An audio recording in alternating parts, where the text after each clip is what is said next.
इन दिनों मसीहों समेत बहुत से लोग ये मानते हैं कि मरने वालों की रूहें वापस आकर इंसानों को परेशान या तसल्ली दे सकती हैं। वाकई बहुत से लोग ऐसे तजर्बात बयान करते हैं, लेकिन वो इस हकीकत को नहीं समझ पाते कि रूहानी दुनिया में एक तरतीब ऑर्डर है। कोई भी रूह अपनी मर्जी से इधर उधर नहीं जा सकती। जब कोई इस दुनिया से रुखसत होता है तो खुदा उसे वक्त की एक छोटी सी खिड़की देता है जिसमें वो अपने प्यारों को देख सकता है जो उसके गम में रो रहे होते हैं।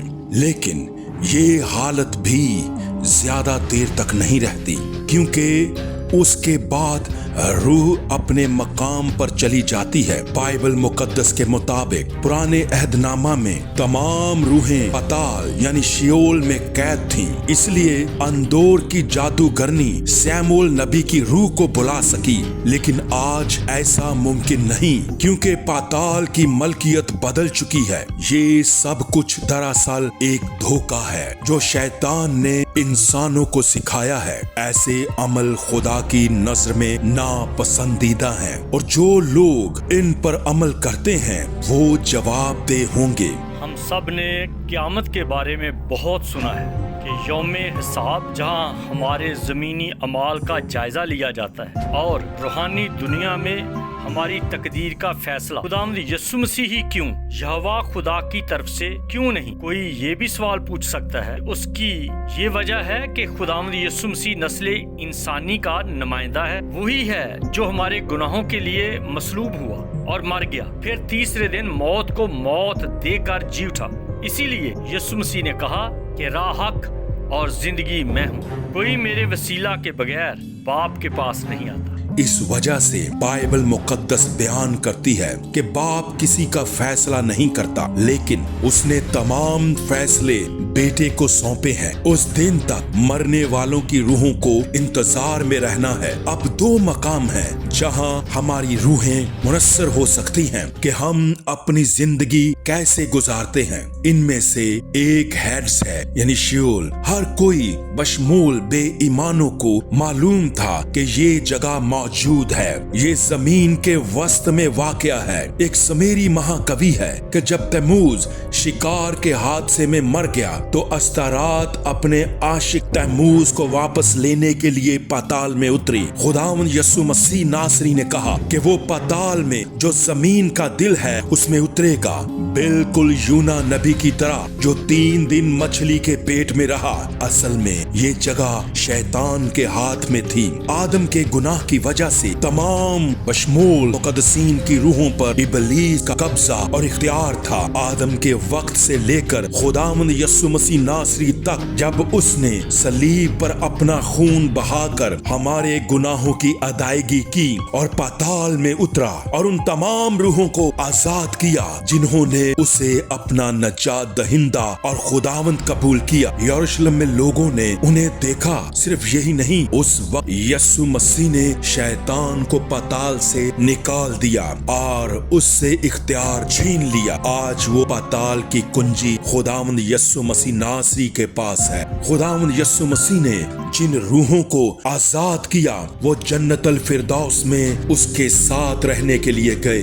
हमें याद है कि खुदावंद यीशु मसीह नासरी ने तौबा करने वाले चोर से कहा था कि आज ही तू मेरे साथ फिरदौस में होगा। मुकद्दस पौलुस रसूल कहता है, जिस्म से गैर हाजिर होना खुदा के साथ मौजूद होना है। इसका मतलब यही है कि हर वो शख्स जिसने खुदावंद यीशु मसीह नासरी को अपना शख्सी नजात दहिंदा कबूल किया, वो भी उसके साथ आसमान की बादशाही में रहेगा। अब इन आयत के बारे में क्या ख्याल है, जहां ममसूद दाऊद बादशाह जिक्र करता है कि मरने के बाद तेरी याद नहीं रहती, कौन तेरी कब्र में शुक्रगुजारी करेगा। ये वो वक्त था जब खुदावंद यीशु मसीह ने मौत और पाताल पर फतह पाई। आज दाऊद बादशाह भी आसमान की बादशाही में है और खुदावंद यीशु मसीह के साथ खुशी मना रहा है। फिर ये रूहें कौन हैं जो तड़पती फिरती हैं? ये बिल्कुल भी इंसानी रूहें नहीं हैं जो ज़ाहिर होती हैं। ये वो शयातीन हैं जिन्होंने इबलीस के साथ मिलकर आसमान में खुदा के खिलाफ बगावत की। हम इन्हें वाकिफ रूह कहते हैं। वो घूमती फिरती हैं, लोगों के तर्जे अमल, बोलने के अंदाज और जो कुछ वो करते हैं अपनाती हैं, ताकि वो इन महारतों को जादूगरों के लिए, इंसानों को खौफजदा करने और धोखा देने के लिए किसी मरहूम रिश्तेदार अजीज की शक्ल इख्तियार करती हैं। एक सच्ची कहानी जो हमारे हम खिदमत ने सुनाई।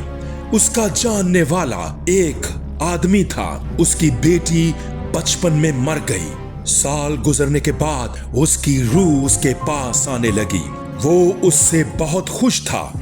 एक दिन कलीसिया के एक रुकन ने पादरी साहब को ये माजरा सुनाया। पादरी साहब ने कहा कि वो तुम्हारी बेटी नहीं जो उससे मिलने आती है। पादरी साहब ने खुदा का कलाम सुनाया, दुआ की। आखिर जब रात के तीसरे पहर वो रूस के पास आई तो उसने पादरी साहब का शेर किया गया कलाम उस रूह को सुनाया तो वो तैश में आ गई। उसकी चीखों पुकार से घर गूंज उठा। अब जो उसकी मासूम बेटी बनकर आई थी किसी बदसूरत चुड़ैल में तब्दील हो गई थी। वो शख्स जो कुछ ईमान रखता था उसे खुदावंद यस्सु मसीह नासरी के नाम में डांटा और वो भाग गई। लेकिन अगर किसी की जिंदगी में खुदावंद यस्सु मसीह है तो वो इन बदरूहों पर गालिब आने का इख्तियार रखता है। बाइबल मुकद्दस बयान करती है जो तुम में है वो उससे बड़ा है जो दुनिया में है। अगर आज आप में से कोई किसी बदरू से परेशान है, हमारी फ्रेंड्स ऑफ क्राइस्ट टीम आपको दावत देती है कि आप खुदावंद यस्सु मसीह की तरफ आएं। याद रखें, सिर्फ वही आपको नजात दे सकता है। मेरे साथ ये दुआ दोहराएं। प्यारे खुदावंद यस्सु मसीह नासरी, मेरे तमाम गुनाहों को बख्श दे और मुझे पाक साफ कर दे। आए मेरे खुदावन खुदा, मैं तुझे अपना शख्सी नजात दहिंदा कबूल करता हूँ। मेरे दिल में आ और मुझे रूहुल कुद्दस से भर दे। मुझे अपनी राह पर चला और शैतान के हमलों पर काबू पाने में मेरी मदद कर। मेरी दुआ सुन और कबूल फरमा। मैं ये दुआ तेरे मुकद्दस जलाली खुदावंद यस्सु मसीह के नाम में मांगता या मांगती हूँ। जय यशुआ हामिशियाह। आप भी और तुम भी देखते रहा करें बाइबल और हम EFC टीम के साथ।